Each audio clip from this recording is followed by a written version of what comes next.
आगे अपना है नवा प्रश्न है और 8 प्रश्न हमने देख लिए हैं।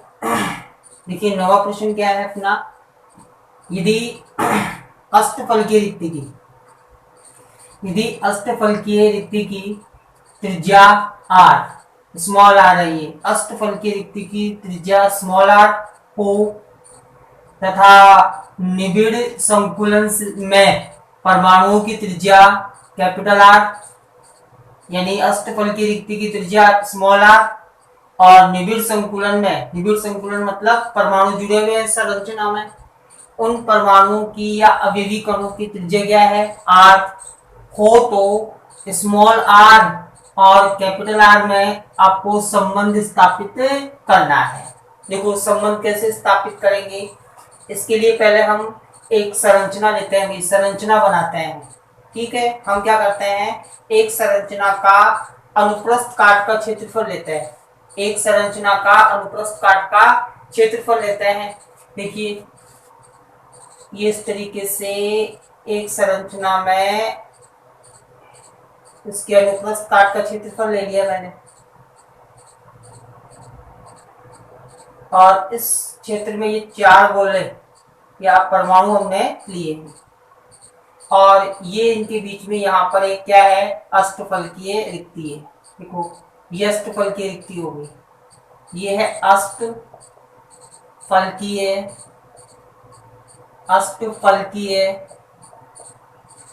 रिक्ति, ये अष्टफल की रिक्ति है। ठीक है, अब इसमें देखो 1 2 3 और ये 4, ठीक है 4 परमाणु हैं या विविकर्ण हैं, इनके केंद्र बिंदु ए बी सी और ये इसका केंद्र बिंदु हो गया डी। अगर इन केंद्र बिंदु को मिला देंगे, देखो इनके केंद्रों को मिलाएंगे इस तरीके से, ये इसके केंद्र को मिला दिया मैंने, तो एक वर्ग हमें प्राप्त हो जाएगा। यदि इन परमाणुओं के केंद्रों को मिलाएंगे तो एक वर्ग प्राप्त हो जाएगा। देखो संबंध स्थापित करने के लिए पहले आपको क्या करना पड़ेगा, एक संरचना का अनुप्रस्थ काट लेना पड़ेगा और इस अनुप्रस्थ काट में 4 अवयवी कण आए, परमाणु आए और ये इनके बीच में होगी अष्टफल की रिक्ति। ध्यान देना भी। अब हम क्या करते हैं, एक को मिलाते हैं सी से, एक को सी से मिला देते हैं, ये बिंदु एक त्रिभुज बन गया अपना ए बी सी, एक त्रिभुज बना ए सी डी, ये हमने रचना कर ली। अब देखो ये यहां से लेकर के यहां तक की ये इस गोले की त्रिज्या है आर, गोले की त्रिज्या हम कैपिटल आर मान लेते हैं, ये इस गोले की त्रिज्या हो गई कैपिटल आर। अष्टफल की रिक्ति है, इसमें स्मॉल आर कुल कितने आर हो गए 2 आर हो गए। ठीक है, अष्टफल की रिक्ति है, इसमें आर इस प्रकार से मैंने अष्टफल की रिक्ति को बनाया है। ठीक है, ये इसका केंद्र बिंदु, ये यहां से यहां तक है, आर एक आर ही हो गया, एक आर ये, तो अष्टफल की रिक्ति में कुल कितने आर 2 आर हो गए। अवयवी कण को आपने इस तरीके से बनाया, देखो तो अवयवी कण है, इसमें भी ये है, ये इसकी त्रिज्या, अवयवी कण की त्रिज्या हम क्या मान रहे हैं कैपिटल आर, ये मान रहे हैं। ठीक है, तो ये हमने इसमें रचना कर ली है। अब देखो आगे चलते हैं, त्रिभुज ए बी सी से इनमें से कोई भी एक त्रिभुज ले लो आप, ए बी सी ले लो या इसमें ए सी डी ले लो। तो त्रिभुज ए बी सी से हम क्या निकालेंगे, यहाँ विकर्ण ए सी, ये विकर्ण है, ये निकाल लेंगे। तो देखो विकर्ण है ए सी, आप जानते हैं कैसे निकालते हैं, ए सी स्क्वायर बराबर हो जाएगा आधार और ये लंब स्क्वायर, तो आधार क्या है A B square plus B C square आ गया। ठीक है, अब यहां हम क्या करेंगे आगे, देखो आगे हम ये मान लेते हैं कि जो ये भुजाएं हैं, ये भुजाएं हैं, इनकी लंबाई हम मान लेते हैं ए, भुजाओं की लंबाई हम मान लेते हैं ए। यहां से जो भुजाएं हैं, यहां से लेकर यहां तक की जो लंबाई है वो ए है, यहां से लेकर यहां तक की लंबाई क्या है ए है, ये भुजाएं इसकी लंबाई भी ए है, इसकी लंबाई भी क्या है, ए है। तो इस वर्ग में भुजाओं की लंबाई हम क्या मान लेते हैं, ए मान लेते हैं। ठीक है, हमें ज्ञात करना है यहाँ विकर्ण AC ज्ञात करना है, तो AC स्क्वायर हो जाएगा AB square plus BC square. चलो, अगर मैं यहाँ AC का मान निकालना चाहूँ तो इसको हम ये कर देंगे, अंडर रूट आ जाएगा इस पूरे के ऊपर, AB स्क्वायर प्लस क्या आ जाएगा, BC स्क्वायर। ठीक है, आगे चलते हैं। देखो, AP का और BC का मान रख दो। AB ये क्या है, भुजा, और भुजा की लंबाई हम क्या मान रहे हैं, A। तो AC बराबर क्या आ जाएगा, ये अंडर रूट A का स्क्वायर प्लस BC है, ये भी भुजा है, इसकी लंबाई भी A है, A स्क्वायर। अगर इसको आगे हल करें हम तो AC बराबर, देखो AC बराबर क्या आ जाएगा अपना, अंडर रूट 2A स्क्वायर आ जाएगा।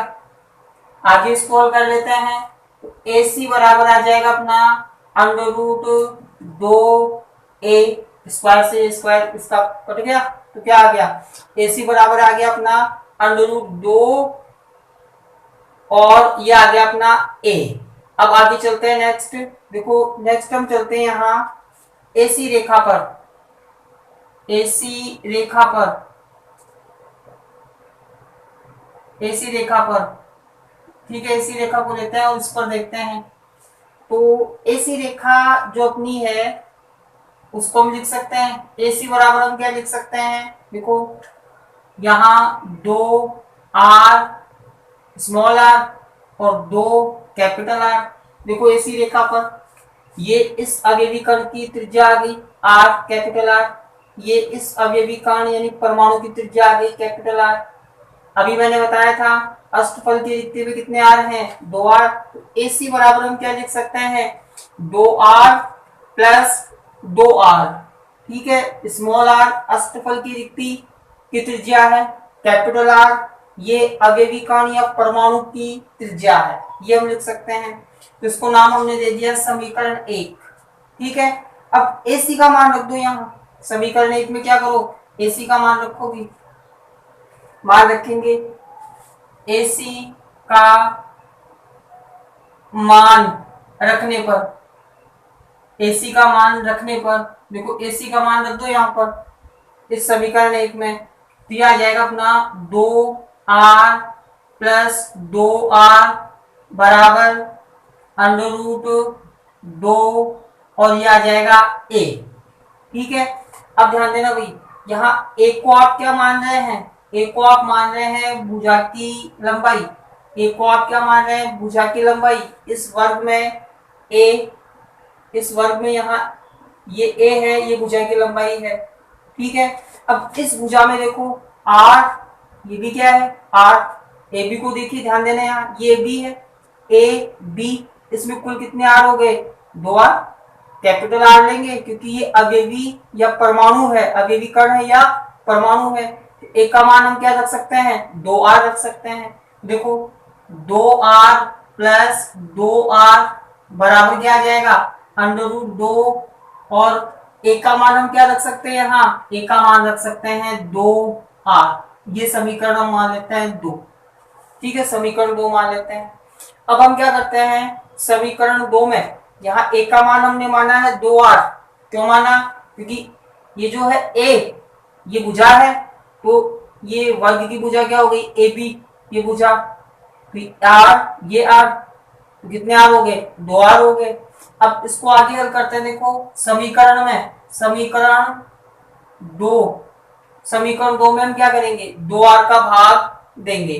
तो समीकरण 2 में 2R से भाग देने पर, समीकरण 2 में 2R से भाग देने पर, तो समीकरण 2 में 2R से भाग दोगे। देखो 2R upon 2R capital R लेना है, प्लस 2R अपॉन कितना आ गया अपना, ये 2R आ गया।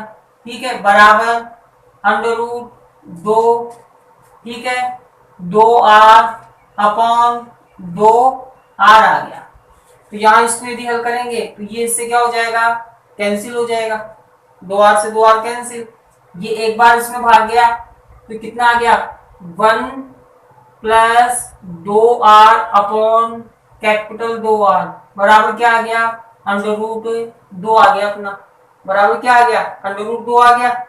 अब देखो हम क्या करते हैं √2 का मान रख देते हैं तो √2 है √2 इसका मान 1.414 होता है 1.414 है ये मान रख देंगे। तो देखो यहां इसको हल करेंगे हम तो ये आ जाएगा 1 plus 2r upon 2r 1 plus 2r upon 2r आ जाएगा। तो यहाँ इस 2 को 2 से कैंसिल कर देंगे तो ये r अपॉन r आ जाएगा बराबर 1.414 ये रख दिया हमने। ठीक है ये क्या आ जाएगा अपना देखो यहाँ हम लिख सकते हैं r अपॉन कैपिटल R बराबर क्या आ जाएगा 1.414 माइनस 1 को आगे ले जाएंगे तो माइनस में आ जाएगा ये। अब देखो इसको आगे हल कर दो इसको यहाँ हल कर रहा हूँ मैं देखो इसको आगे यहाँ हल कर रहा हूँ तो ये आ जाएगा अपना r अपॉन r बराबर इसको हल किया मैंने तो 0.414 आ गया। ठीक है तो हम लिख सकते हैं r बराबर 0.414 r। तो ये संबंध पाया जाता है ये संबंध होता है वही इसमें अष्टफल की रिक्ति की त्रिज्या स्मॉल r और इसके अलावा परमाणु की त्रिज्या कैपिटल R के बीच में ये संबंध पाया जाता है और इस प्रकार से आप इसको स्थापित करोगे। ठीक है नेक्स्ट स्क्रीनशॉट आप ले लें इसका। 9वां प्रश्न हो गया। आगे हम बात करते हैं फिर 10वें प्रश्न की। देखो ध्यान देना भाई 10वां प्रश्न क्या है एक यौगिक षटकोणीय निबिड़ संकुलित एक यौगिक षटकोणीय निबिड़ संकुलित संरचना बनाता है षटकोणीय निबिड़ संकुलित संरचना बनाता है। इसके 0.5 मोल में कुल कितनी रिक्तियां होंगी 0.5 मोल में कुल कितनी रिक्तियों की संख्या होगी या कितनी रिक्तियां होंगी और उनमें से कितनी रिक्तियां हैं वो चतुष्फलकीय होंगी ये आपको यहाँ हल करना है। तो देखो 10वें का हम यहाँ लिख रहे हैं आंसर कैसे हल करना है तो हम पहले क्या करते हैं कि 0.5 मोल में ठीक है 0.5 मोल में परमाणुओं की संख्या ये ज्ञात कर लेते हैं। ठीक है 0.5 मोल में परमाणुओं की संख्या क्या होती है 0.5 गुणा Na अवगाद्य संख्या तो ये क्या आ जाएगी 0.5 गुणा कितना 6.023 गुणा 10⁻23। ठीक है अगर इसको गुणा करेंगे और हल करेंगे तो ये आ जाएगा अपना इसका हल आएगा 3.0115 गुणा 10⁻23। तो यहाँ 0.5 मोल में परमाणुओं की संख्या कितनी आ गई परमाणुओं की संख्या आ गई अपनी 3.0115 गुणा 10⁻23। इसके बाद में आगे चलते हैं। देखो आगे हम बात करेंगे कि प्रति परमाणु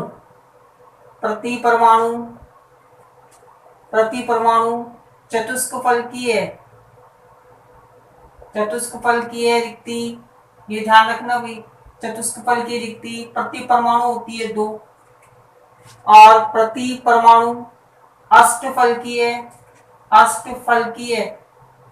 रिक्ति ये होती है 1। तो ये भी ध्यान रखें आप कि प्रति परमाणु चतुष्फलकीय रिक्ति कितनी होती है 2 और प्रति परमाणु अष्टफलकीय रिक्ति कितनी होती है 1 होती है। तो कुल रिक्तियों की संख्या ज्ञात कर लेते हैं हम। कुल रिक्तियों की संख्या कितनी हो जाएगी 2 + 1 बराबर कितना आ जाएगा 3। कुल रिक्तियों की संख्या 3 है। हमें 0.5 मोल में पूछा गया है। यहाँ तो प्रति परमाणु बताई मैंने, 3 रिक्तियां हैं, चतुष्कफलकीय 2 है, अष्टफलकीय 1 है, तो कुल रिक्तियां 3 हो गई। आपको 0.5 मोल में कुल रिक्तियां निकालनी है। तो देखो 0.5 मोल में 0.5 मोल में कुल रिक्तियों की संख्या, कुल रिक्तियों की कुल रिक्तियों की कुल रिक्तियों की संख्या ये निकाल लेंगे। तो देखो कैसे निकालेंगे, बराबर 3 है और 0.5 मोल में कुल परमाणु कितने हैं, इसको गुणा कर दो आप। कुल परमाणु है 3.0115 गुणा 10⁻23, ये कुल परमाणु है। अगर इसको हल करेंगे हम, तो हल करने पर हमें प्राप्त हो जाएगा 9.0345। ये 0.5 मोल में कुल रिक्तियां इतनी है। एक प्रश्न अपना हल हो गया। इसके बाद में हम बात करते हैं, इसी में एक प्रश्न आगे और है कि उसमें कितनी चतुष्कफल की रिक्तियां होगी। तो चतुष्कफल की रिक्तियों की संख्या ज्ञात कर लो। ठीक है, चतुष्कफलकीय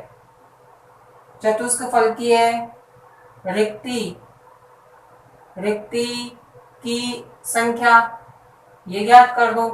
देखो कैसे ज्ञात करेंगे भी, चतुष्कफल की रिक्ति प्रति परमाणु कितनी होती है, प्रति परमाणु होती है 2। ठीक है, 2 होती है। हमें 0.5 मोल में ज्ञात करनी है। तो 0.5 मोल में परमाणु कितने हो गए, 3.115 गुणा 10⁻³ कितना, 23। इसको हल कर दो तो इसमें 0.5 मोल में चतुष्कफल की रिक्तियों की संख्या भी आ जाएगी। तो ये आ जाएगी अपनी 6.023 गुणा 10⁻23। ये रिक्तियां हो गई चतुष्कफल की है। तो ये अपना 10वां प्रश्न हो गया है।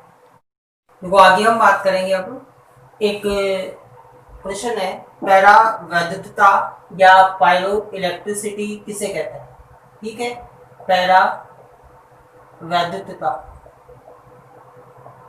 ये गुण क्या है, इसकी बात करेंगे। देखो हम बात करते हैं यहाँ पर कि कुछ क्रिस्टलीय ठोस होता है, जिनमें क्या होता है कि क्रिस्टलीय ठोसों में एक महत्वपूर्ण गुणधर्म पाया जाता है पैरा वैद्युतता का, और इस गुण के कारण इनमें प्राकृतिक दुर्वणता, इस गुण के कारण इसमें प्राकृतिक दुर्वणता ये उत्पन्न होती है, और इसी दुर्वणता के कारण ये उच्च वोल्टता प्रदर्शित करते हैं। इसे पैरा वैद्युतता का गुण कहा जाता है। और ये किस लिए ठोसों में देखो बहुत महत्वपूर्ण है। जैसे गैलियम नाइट्राइड है अपना, गैलियम GaN गैलियम नाइट्राइड है, तो इसमें पैरा वैद्युतता का गुण पाया जाता है, यानी इसमें प्राकृतिक दुर्वणता होती है, और इस गुण के कारण ये उच्च वोल्टता रखता है।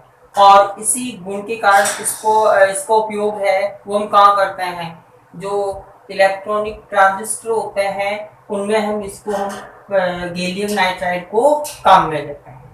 देखिए उच्च वोल्टता क्यों होती है, कारण क्या है कि यदि आप इनका ताप बढ़ाओगे इस क्रिस्टलीय ठोसों का, तो कुछ परमाणुओं की स्थिति बदल जाएगी। ठीक है, ताप आकर के क्रिस्टलीय ठोसों में कुछ परमाणुओं की स्थिति चेंज हो जाएगी, और स्थिति चेंज होने के कारण इनमें ध्रुवणता उत्पन्न हो जाएगी, और ध्रुवणता उत्पन्न होने से ये उच्च वोल्टता प्रदर्शित करेंगे। तो ये गुण ही पैरा वैद्युतता का गुण कहलाता है। तो ये अपना चैप्टर कंप्लीट हो गया है। आगे हम बात करेंगे लेसन नंबर 2 विलयन की।